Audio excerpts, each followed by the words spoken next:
ఓ మంచి భక్తి కలిగిన దైవజనుడు ఇలాగే ప్రార్థనలో కూర్చున్నాడు.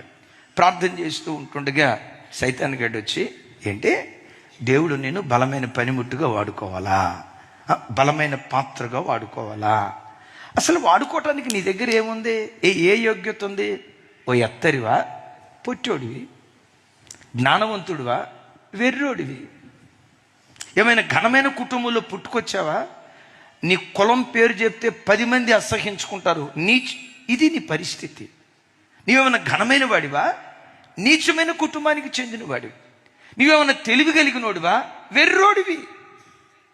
దేవా బలమైన పనిముట్టుగా నన్ను వాడుకో, దేవా నన్ను బలమైన పనిముట్టుగా వాడుకో అని అంటున్నావు. కొంతమంది సేవకుల పేర్లు చెప్పావు, బానే ఉంది.